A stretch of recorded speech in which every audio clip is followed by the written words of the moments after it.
our second and last show at the end of this awesome, long, crazy, amazing, stressful week. Bonnie Egger and Emma Marcotte are two of the most organized people I've ever met, and without them, you wouldn't be seeing any of this. So I just wanted to give them a... And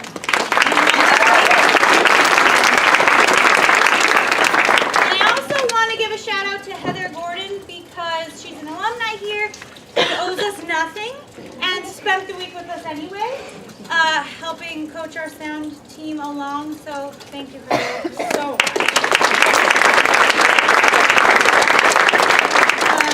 There are a lot of other people I should thank Mr. Buckles and the Egan family and Mrs. Case and the lunch monitors and everybody who bends over backwards to make this work. You know who you are. I could rephrase Don John's line and say, I'm a woman of many words, but right now I'll just say thank you. Thank you, thank you. I also wonder if we have any other alumni in the room. Would you stand if you're an alumni, please?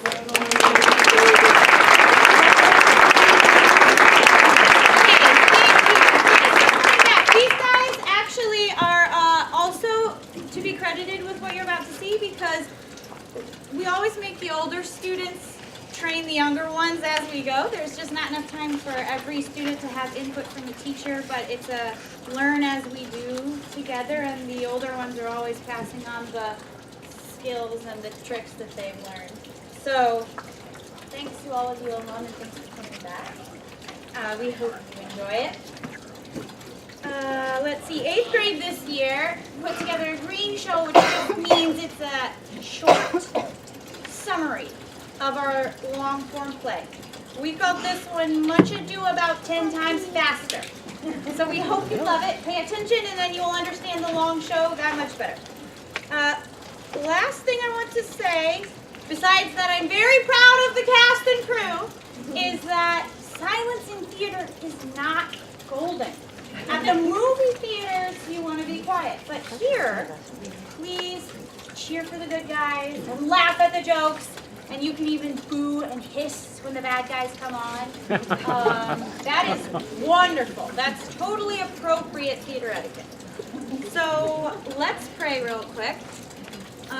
Just if you bow your heads with me. God, we want to thank you for this time. Thank you that we have the health and wealth and leisure to sit and ponder a story together. I pray that you would open our eyes to what you would have us see in it. And I thank you for everyone here and for the hard work that the students have put towards tonight. I pray that you would just give them joy as this unfolds. In your name we pray. Amen. All right, here we are.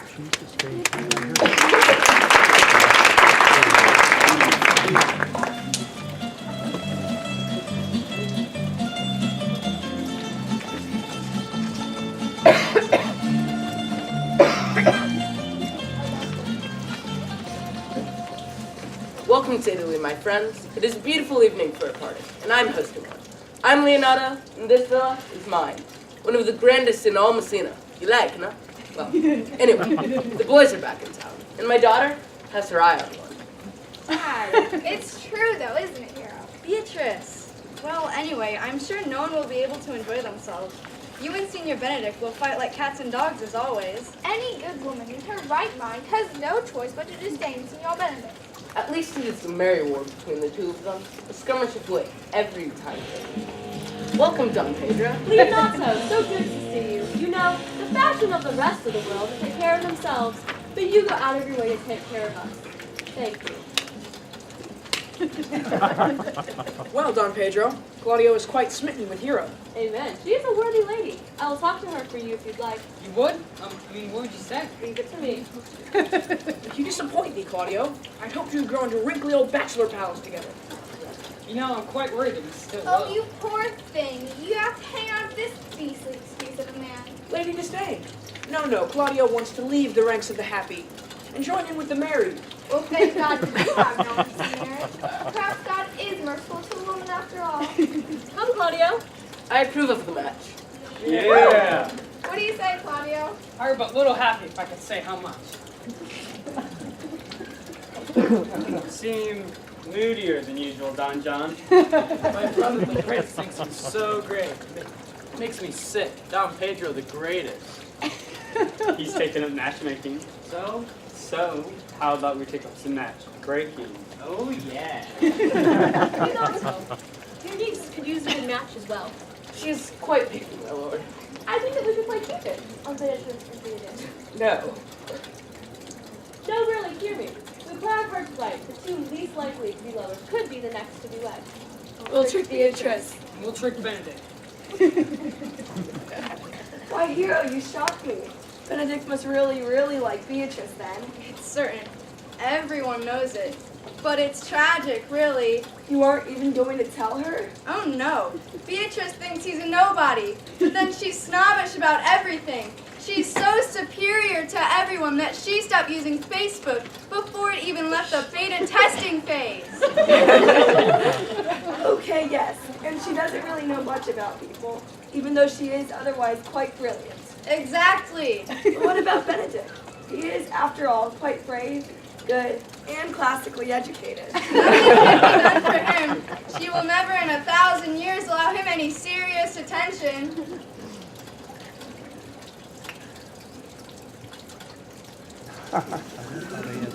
So, I think that plan went even better than I thought it would. Yes, we convinced Claudio that his lovely lady wasn't so lily white or loyal to him. How did you pull it off exactly? Well, I've been sweet on Margaret for a long time. She's crazy about me. We're going to run off together as soon as we've got our down payment on our own place. Anyway, I told Claudio to watch Hero's room at night because I suspected Hero was holding secret meetings with another man. it was a piece of cake for me to sneak in there for a little fun with Margaret. I just made sure we lingered near the window. Claudio's jealous, he did the rest. He easily mistook Margaret for Hero. That's all it took to convince him that Hero was disloyal. We found you in the prison name. Stand! Call up the Master Constable. Here we have found the most dangerous piece of lechery in all Italy. Who are you? Do you not suspect my years? Do you not suspect my place? I am the Constable of Messina, and these are my men, good and true. Men, take this suspicious person and comprehend him to jail. He will see written down as a lying knave. You sure get your words confused.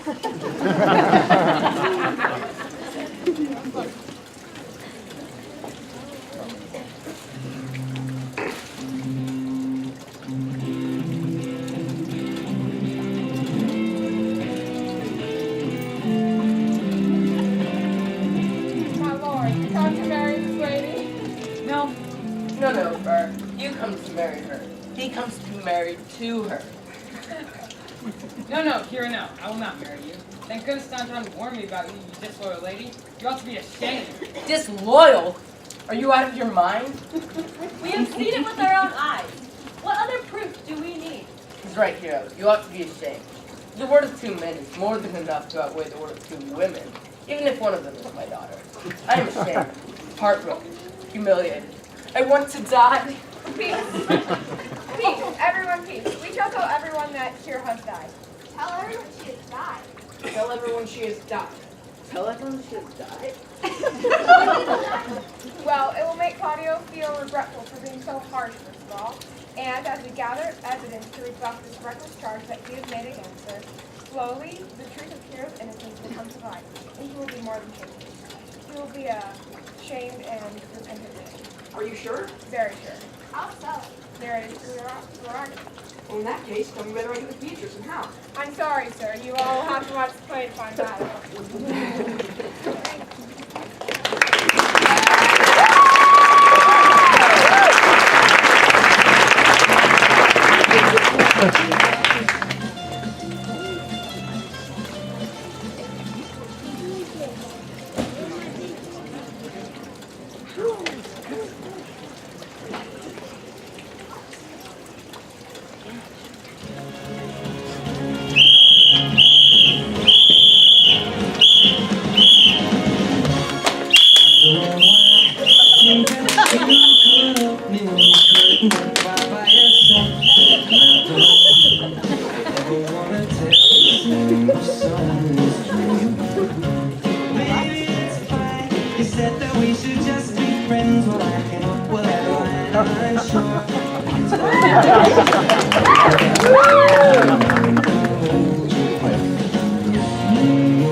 I learned in this letter that Don Pedro of Aragon comes this night to Messina. He is very near by this. He was not really exhausted when I left him. How many gentlemen did you leave me at? But few of any sort, and none of any name. A victory is twice itself when the achiever brings home full numbers.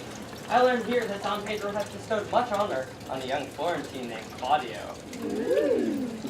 Much labor on his part, and equally remembered by Don Pedro, he has borne himself beyond the promise of his age, doing, in the figure of a lamb, the feat of a lion. He has an uncle here in Messina who will be very much glad of it. I've already delivered him letters, and there appears to be much joy in it. So much joy that cannot show itself modest enough about a badge of bitterness. Did he shed tears? In great measure. Ah, a kind overflow of kindness. There are no faces truer than those that are so washed. I pray you, is Senior Montauk to return from the wars or no? I know none of that name, lady. There was none such in the army of any sort. What is he that you ask for, niece? My cousin named Senior Benedict. That's all.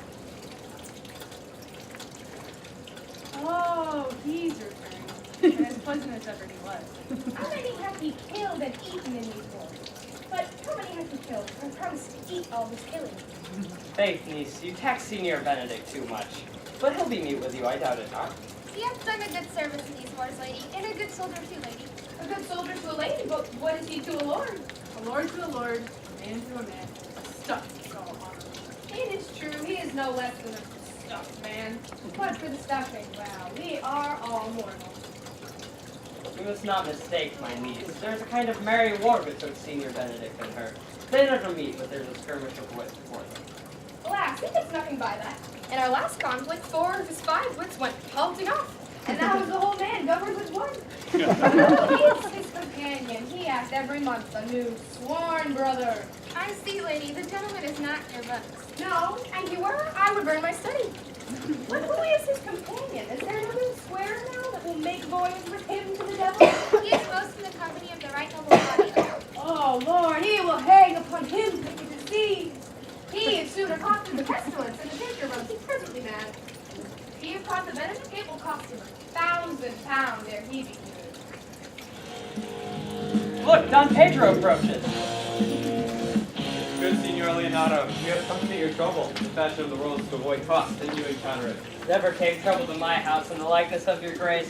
For trouble being gone, happiness should remain, but when you leave, sorrow abides, and happiness takes its leave. You embrace your charge too willingly. I think this is your daughter? Her mother hath many times told me so. Doubt, sir, that you asked her? Senior Benedict, no, for then were you a child. Truly, the lady fathers herself, the happy lady, for you are like an honorable father. If Senior Leonardo be your father, then she would not have his head on her shoulders for all Messina, as like him as she is. I wonder that you will still be talking, Senior Benedict. Nobody marks you. What? My dear Lady Disdain? Are you yet living? Is it possible that Disdain should die when she has such meat food to feed her as Senior Benedict? Why, even courtesy must convert to Disdain when you come in her presence. Then is courtesy a turncoat. but it is certain I am loved of all ladies. Only you excepted. And I would I could find it in my heart that I am not a hard heart, for truly I love none. A dear happiness to women, as they would have been filled with a pernicious suitor. I thank God and my cold blood, I am of your humor for that. I would rather hear my dog bark at a crow than a man swear that he loves me.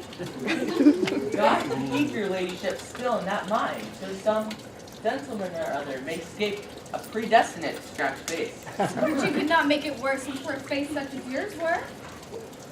Well, you are a rare pair, teacher. Bird of my tongue is better than a beast of yours. I would my horse had the speed of your tongue, and so good a continuance. But keep your way. God's name, I have done. You always end with a James trick. I know you of old. How does the sum of all, Leonardo? Senior Claudio and Senior Benedict, my dear friend Leonardo hath invited us all. I tell him we shall stay at least a month. All right. Yeah. Let me bid you welcome, my lord. Being reconciled to the prince, your brother, I owe you all duty.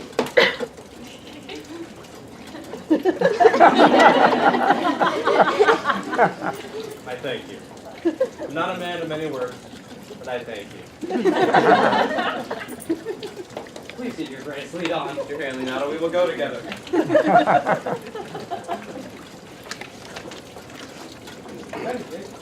Is thou not the daughter of Senior Leonardo? I noted her not, but I looked on her. Is she not a modest young woman? Do you ask me as an honest man should, for my simple, true judgment? Or would you have me speak after my own custom, as being a professed tyrant to their sex? No, I pray you speak in sober judgment. Why, in faith, methinks she's too low for a high praise, too brown for a fair praise, and too little for a great praise. Only this commendation I can't afford her. Were she other than as she is, she were unhandsome. But, being none other than as she is, I do not like her.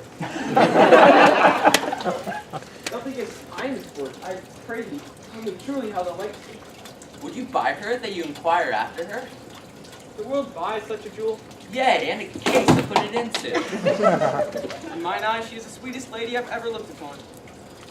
I can see yet without spectacles, and I see no such matter. There's her cousin, and were she not possessed with a fury that exceeds her, as much in beauty as the 1st of May doth the last of December. But I hope you have no intent to turn husband, have you? I would scarce trust myself, though I swore the contrary if hero was in my life. Has it come to this? In God's name, hath the world not one man who wears cap with suspicion? Shall I never meet a bachelor of 80 again? Go to in faith, and thou needs thrust thy neck into a yoke, wear the print of it, and sigh away Sundays. What secret hath held you here, that you followed not to Leonardo's? I would, your grace, would constrain me to tell. I charge thee on thy allegiance. You hear, Count Claudio, I can be as secret as a dumb man. I would have you think so. But on my allegiance, mark you this, on my allegiance, he is in love. With who? Now that is your grace's part. Mark how short his answer is. With Hero, Leonardo's short daughter. If my passion not change shortly, God forbid it be otherwise. Amen, if you love her. The lady is very well worthy. Speak of this to fetch me in, my lord. By my troth, I spoke my thought. And in faith, my lord, I spoke mine. And by my two troths and faiths, my lord, I spoke mine. That I love her, I feel. She is worthy, I know. That I neither feel how she should be loved, nor know how she should be worthy, is the opinion that fire cannot melt out of me. I will die in it at the stake. I was never the obstinate heretic in the despite of beauty. Could never maintain his part, but in the force of his will. That a woman conceived me, I thank her. That she brought me up, I likewise give her most humble thanks. But that I will stick my bugle in an invisible baldric. All women shall pardon me.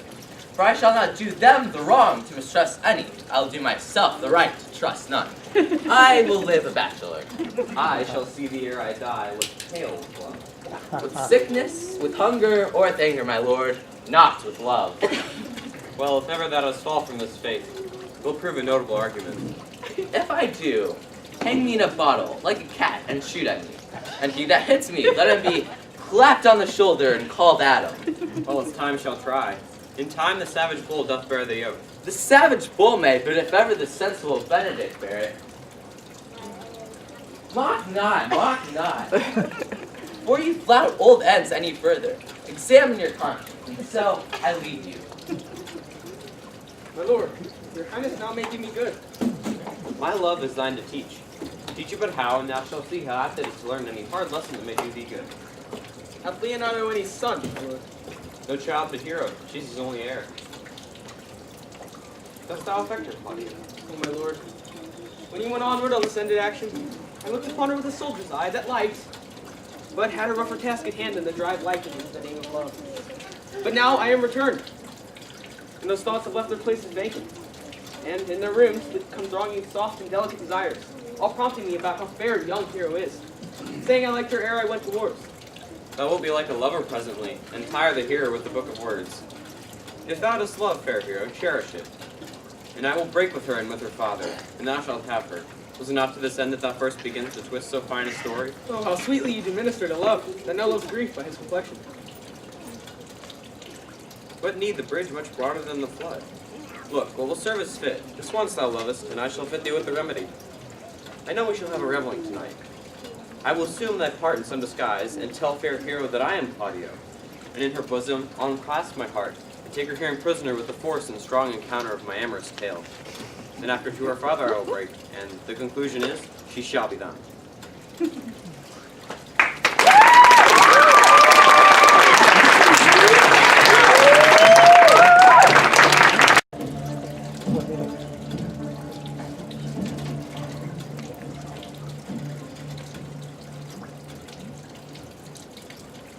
What a good year, my lord. Why are you thus measure sad? There's no measuring the occasion that breeds. Therefore the sadness is without limit. You should hear reason. I have heard what blessing brings. It's not a present remedy, at least the patient suffers. I wonder that thou, being as thou sayest thou art, born under Saturn, goes to apply moral medicine to a mortifying mischief. I cannot hide that I am. I must be sad when I have cause and smile at no man's jest. Eat when I have stomach. Wait for no man's leisure. Yea, but you must not make full show of this so you can do it without controlment. You have laid it out against your brother, and yet really taking you into disgrace. I'd rather be a canker in a hedge than a rose in his race. For it fits my blood to be hated of all, and to fashion the cares to rob a love from any. Let it not be said that I am some flattering and honest man. It cannot be denied that I am a plain-dealing villain. Oh, if I my mouth, I'll bite. If I my freedom, I'll do my liking. In the meantime, I suggest that you let me be that I am, and seek not to alter me. You make no use of your discontent? Ha! I make all use of it, for I use it only. Who comes here? I come yonder from great supper. The prince your brother is royally entertained by Leonardo. I can give you intelligence of intended marriage. Will serve any model to build mischief upon? What fool is he that betroths himself to unquietness? Mary, it is your brother's right hand. Who? The most exquisite Claudio? Even he. A proper squire. And who? And who? Which way looks he? Mary, on Hero, daughter and heir of Leonardo. Hero! A very forward marcher. How came you to this? Being entertained for a performer as I was smoking in a musty room, comes me the prince and Claudio, hand in hand in sad conference. I whipped him behind the arras, and they heard it agreed upon that the prince should woo Hero for himself, and, having obtained her, give her to Count Claudio. Come, let us visit. This may prove food to my displeasure. That young starter with all the glory of my overthrow, and if I can cross him in any way, I bless myself every way. You are most sure and will help me? To the death, my lord. Come, let us to the banquet. There, glory is the greater that I am defeated. Shall I go through what's to be done? We'll wait upon your lordship.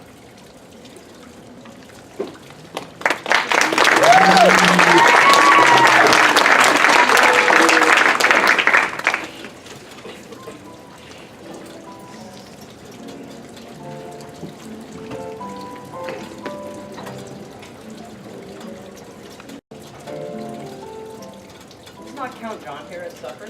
I saw him not. How darkly that gentleman looks. I can never see, but I am heartburned an hour after. Very He were an excellent man that were made in the midway between him and Senior Benedict. One is too like an image and says nothing. The other too like my lady's son, ever more tattered. Well then, have Senior Benedict's tongue in Count John's mouth, and have Count John's melancholy in Senior Benedict's face. And a good leg and a good foot, uncle, and money enough in his purse. Such a man could win any woman in the world if he could get a good foot. By my troth, niece, thou wilt never get thee a husband if thou be so shrewd of thy tongue. Just, if God send me no husband, the blessing for which I am at him upon my knees every morning and evening. Lord, I could not endure a husband with a beard on his face. I'd rather lie in a woolen. You may light on a husband that hath no beard. And what should I do with him? Dress him in my apparel and make him my waiting gentlewoman?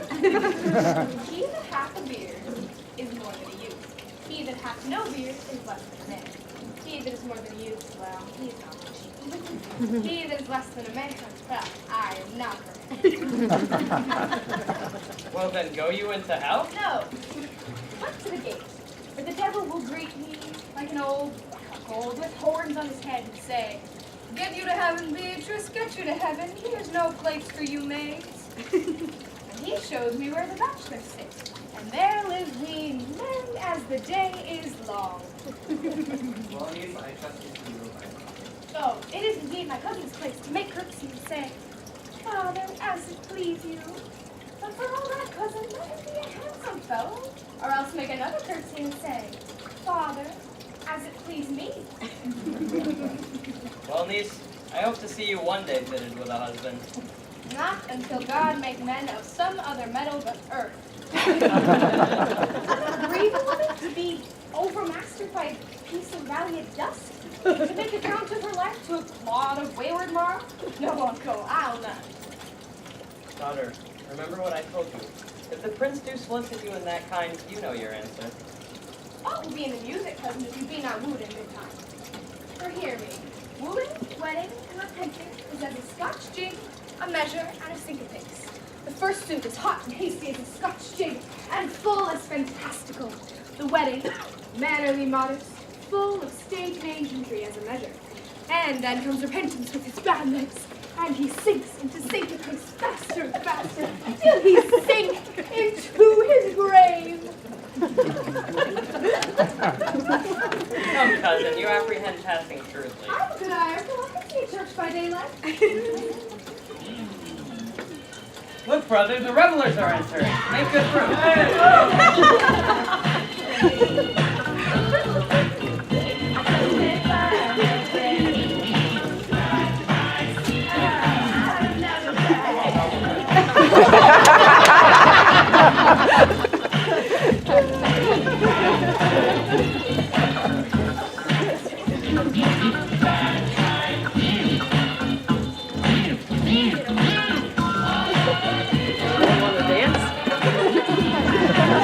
Yeah, you want to dance? Yeah. Oh.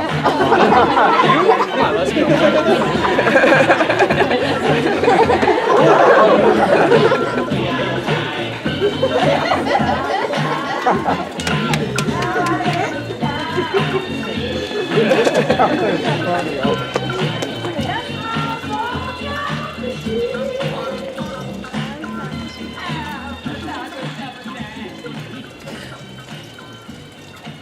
Well, I would you did like me. So would not I, for your own sake, for I have many ill qualities. Which is one? I say my prayers aloud. I love you the better. The hearers may cry, amen. I know you well enough. You're Senor Antonio. Not a word, I'm not. I know you by the waggling of your head. You could never do him so ill well unless you were the very man. Here's his dry hand up and down. You are he, you are he. Not a word, I'm not. Come, do you think I do not know you by your excellent wit? Can virtue hide itself? Grace will appear, and there's an end.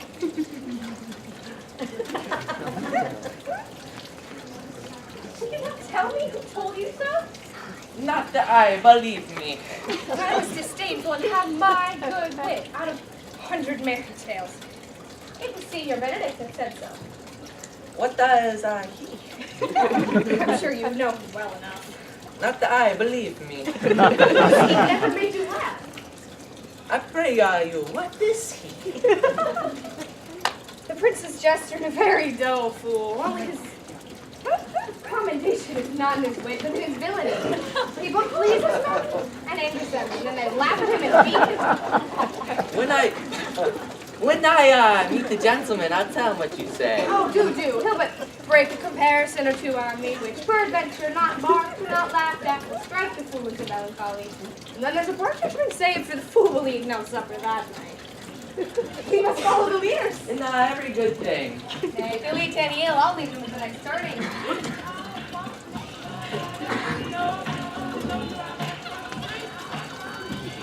Surely my brother is amorous on Hero, after withdrawn her father's breakthrough about it. The lady has followed her, but one advisor remains, and that is Claudio. I know him by his bearing. Are you not Signor Benedict? You know me well. I am he. Signor, you are very near my brother in his love. He is enamored on Hero. I pray you dissuade him from it, for she is no equal for his birth. You may do the part of an honest man in it. I know he loves her. I heard him swear his affection. So did I, and he swore he would marry her tonight. Come, let us to the banquet. Answer I in the name of Benedict. But hear these ill news with the ears of Claudio. Certain so. The prince woos for himself. Friendship is constant in all things, save in the office and the affairs of love. Therefore, farewell, hero. Come, Claudio. I am he. Come, will you go with me? Whither? Even to the next willow, about your own business, County. What fashion will you wear the garland of? About your neck like a usurer's chain, or under your arm like a lieutenant's scarf? You must wear it one way, for the prince hath got your hero. I wish him the joy of her. Why, it's spoken like an honest drover, so they sell books. But did you think the prince would have served you thus? I pray you, leave me. Oh, now you strike like the blind man. 'Twas the boy that saw you meet, and you'll beat the post. It will not be, I will leave you.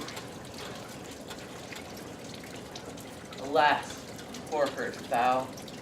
But that my lady Beatrice should know me, and not know me. The prince's fool? Ha, maybe I go into that tile because I am married. Yea, but that I am apt to do myself wrong? I am not so reputed. It is the base, though bitter, disposition of Beatrice that puts the world into her person, and so gives me out. Well, I'll be revenged as I may. Now, Signor, where's the Count? Did you see him? Troth, my lord, I have played the part of Lady Fame. I found him here, as melancholy as a lodge in the warren, and I told him, and I think I told him true, that your grace had got the goodwill of this young lady, and I offered him my company to a willow tree, either to bind him up a garland as being forsaken, or to make him a whip as being worthy to be beaten. To be whipped? What's his fault? The flat transgression of a schoolboy, my lord, who, being overjoyed with finding a bird's nest, shows it to his companion, and he steals it. Will that make a trusted transgression? The transgression is in the stealer. Yet it had not been amiss that the rod had been made, and the garland too. For the garland he might have worn himself, and the rod he might have bestowed on you, who, as I take it, have stolen his bird's nest. I would but teach them to sing and restore them to the owner. By my faith, that their singing answer your saying, you speak honestly. The Lady Beatrice hath a quarrel to you. The gentleman that danced with her told her she is much wronged by you. Oh, she misused me past the endurance of a block. An oak tree, but with one green leaf on it, would have answered her. She told me, not thinking I had been myself, that I was the prince's fool, that I was duller than a great dog.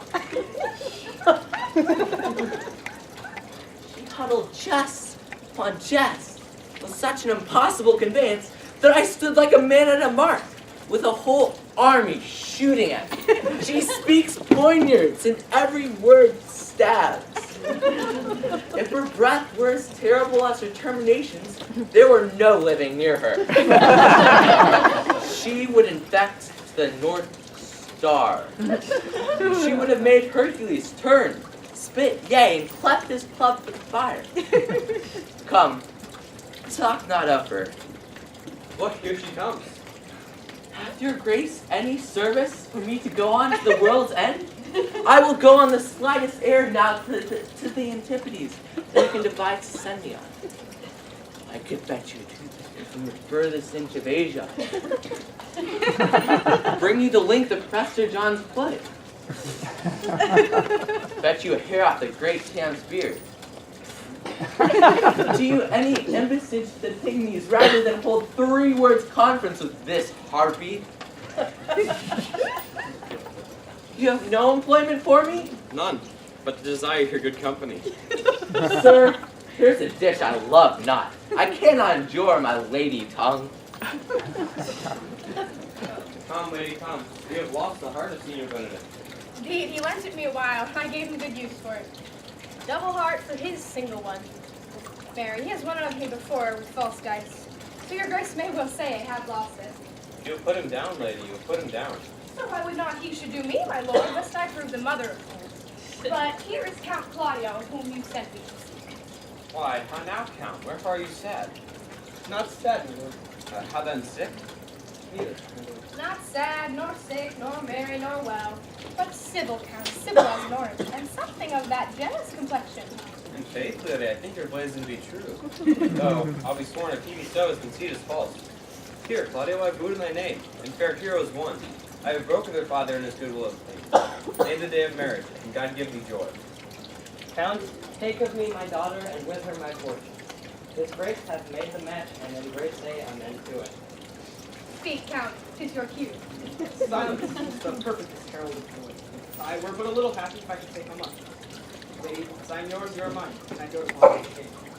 Speak, cousin, or you cannot stop up his mouth with a kiss, and let not him speak either. Faith, lady, you have him very hard.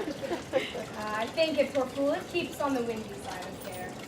My cousin tells him in his ear that he is in her heart. Cousins, God give you joy. Good Lord for alliance. Thus goes all into the world but I, and I am sunburned. I might sit in the corner and cry, hey-ho for a husband. Lady Beatrice, I will get you one. Nay, I'd rather have one of your father's getting. And your grace ne'er a brother like you. Your father's got excellent husbands if a maid could come by them. Will you have me, lady? No, my lord, unless I may have another for working days. Your grace is too costly to wear every day. But I beseech your grace, pardon me. I was born to speak all mirth and no matter. Your silence most offends me, and to be merry best becomes you, for out of question you were born in a merry hour. I was sure, my lord, my mother cried. And then there was a star danced in. Under that was I born. Niece, will you look to those things which I told you of? I pray you mercy, uncle. Your grace's pardon.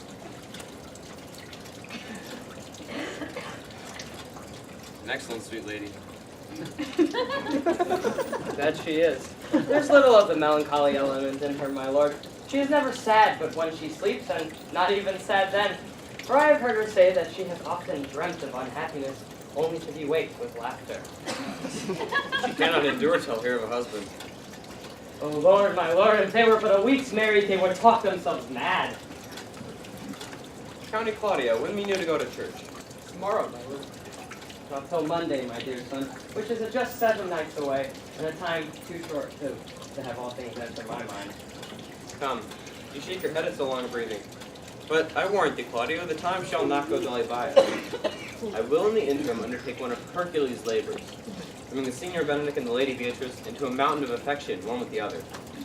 I would fain have it a match, and I doubt not but to fashion it, if you three will but minister such assistance as I shall give you direction.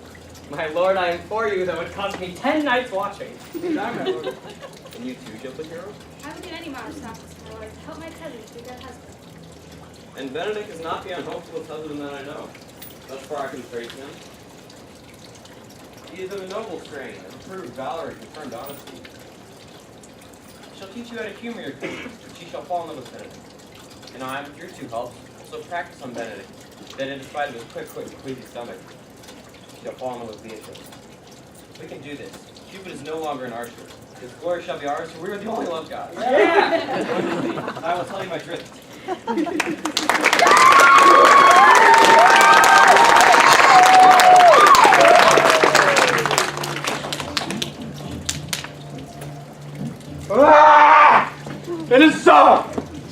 Count Claudio shall marry the daughter of Leonardo.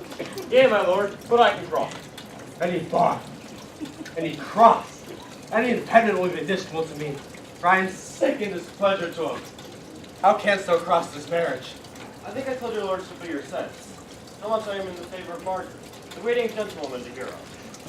I remember. I can, at any unseasonable instance of the night, point your lookout at her lady's chamber window. Go you to the prince your brother. Tell him he has wronged his honor by marrying the renowned Claudio, whose estimation you do mightily hold up, to a contaminated stale, such as hero. Proof shall I make of that? Proof enough to misuse the prince, to vex Claudio, to undo hero, and kill Leonardo. See you any other issue? Only to despite them? I will endeavor anything. Go then, find me a meat hour to draw Don Pedro and the Count Claudio alone. Tell them that you know that hero loves you. And then kind of zeal both for the prince, and as well of your brother's honor, who has made this match, and Claudio, his friend's reputation, who is just like to be cousined with the semblance of a maid. They will scarcely believe this without trial. Offer them instances. Bring them to see me, court Margaret in hero's garments, and bring them to see this the night before the very trial. The very wedding. For after this, jealousy will call assurance, and all the preparation overthrown. Throw this to what adverse issue it can, I'll put it into practice. See you cunning in the working of this, and thy fee is 1,000 ducats.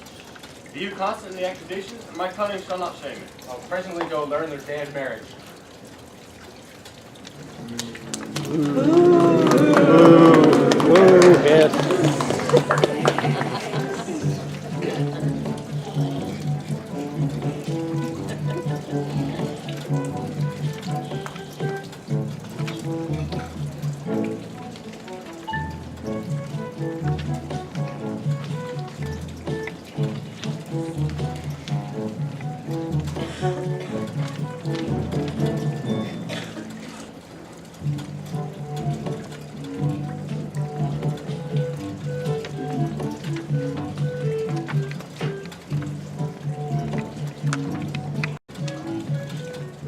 I do much wonder that one man, seeing how much another man is a fool when he dedicates his behaviors to love, will, after he hath laughed at such shallow follies, become the argument of his own scorn by falling in love.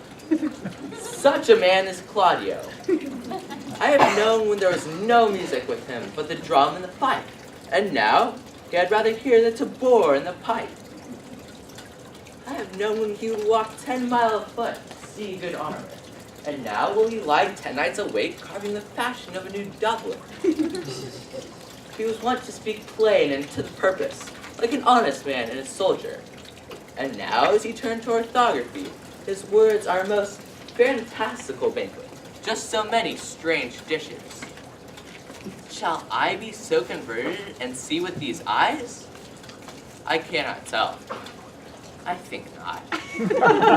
I will not be sworn. Love may still transform me to an oyster.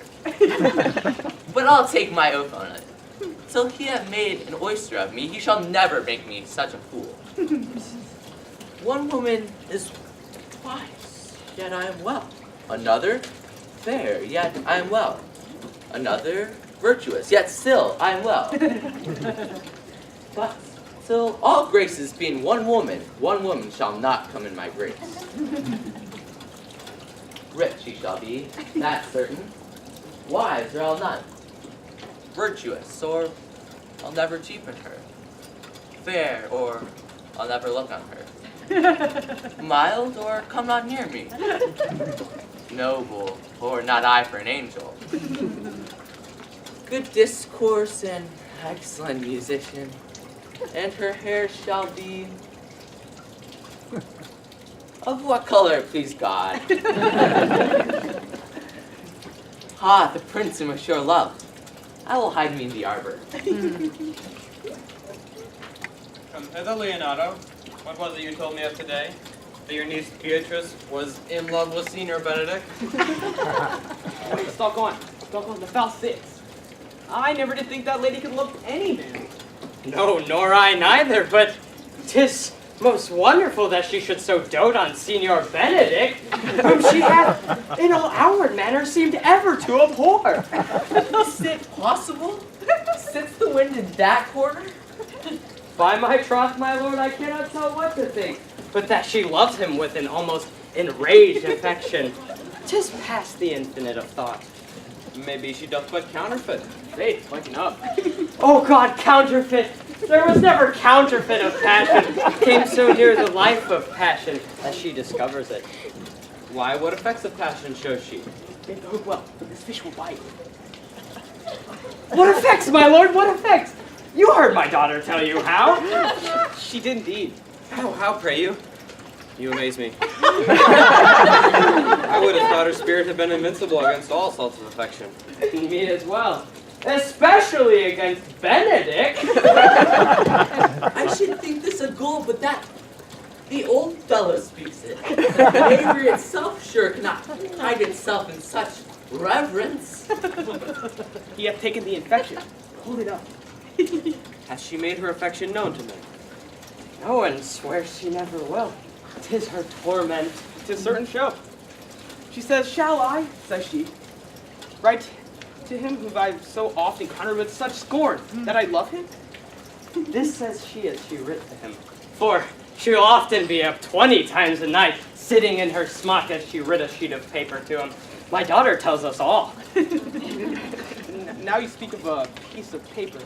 I remember a pretty jest your daughter told us of. Oh. That when she was writing and had read it over, that she found Benedict and Beatrice between the sheets? That.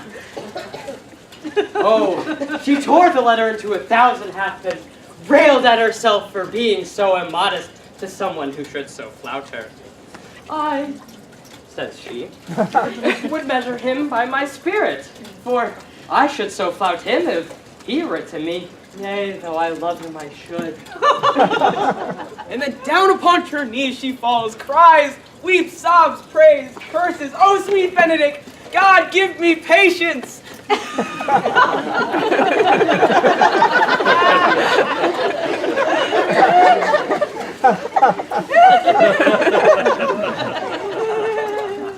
She doth indeed, my lord. Says my daughter to us all. For she is sometimes afeared that the ecstasy has so much overborne her that she will do an outrageous deed to herself. If we're good that Benedict knew of it by some other, she will not discover it. To an end, my lord. The man would just make a sport of it. Torment the poor lady worse. And he showed her where it almost to hang him. She's an excellent sweet lady, and out of all suspicion, she is virtuous. And exceeding wise. And everything but loving Benedict. Oh, my lord, wisdom and blood combating in so tender a body. We have 10 proofs to 1 that blood hath the victory. I am sorry for her, as I should be, being her uncle and her guardian. Hero thinks surely she will die. For she says she will die if she makes her love known. And she will die if he not love her. And she will die if she try to woo her, rather than bait one breath with her accustomed crossness. She doth well. We should make tender of her love, 'tis very possible to scorn it, for the man, as you all know, hath a contemptible spirit. He's a very proper man. He does indeed show some outward happiness. Before God, and in my mind, very wise. He does show some sparks that are like wit. And I take him to be valiant. It's Hector, I assure you. Well, I'm sorry for your niece. Shall we go seek Benedict and tell him of her love? Oh, never tell him, my lord. Let her wear it out with good counsel. Nay, that's impossible. She may wear her heart out first. Well, you will hear further by your daughter. Let it cool a while. I love Benedict well, and I could wish he would modestly examine himself to see how much he is unworthy so good a lady. Will you walk, my lord? Dinner is ready. If he do not judge her upon this, I will never trust my expectations. What could be the same expressed with her? And that much a daughter is a good woman carry. What will be when the full abundant opinion of another's dotage? That's what matters. Let us send her to call her.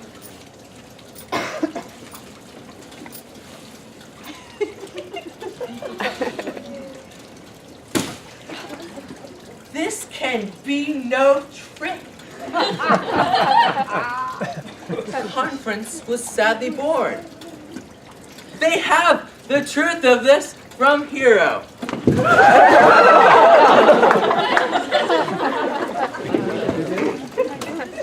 They seem to pity the lady. It seems her affections have their full bent. Love me! Why, I must be requited. I hear I am censured. They say I will bear myself proudly if I perceive the love come from her. They say, too, that she would rather die than give any sign of her affection. I did never think to marry. I must not seem proud. Happy are they that hear their detractions and can put them to mending. They say the lady is fair. 'Tis a truth, I can bear them witness. And virtuous, 'tis so, I cannot reprove it.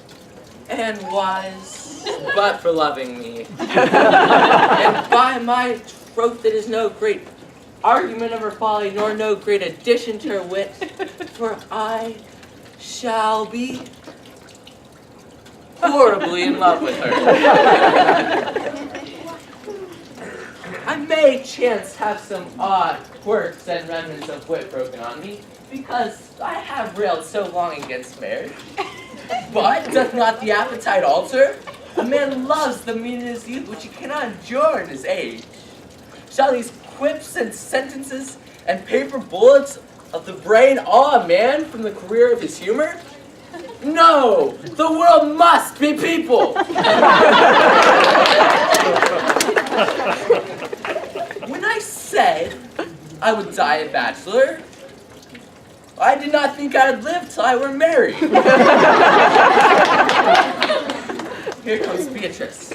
By this day she's a fair lady. I do spy some marks of love in her.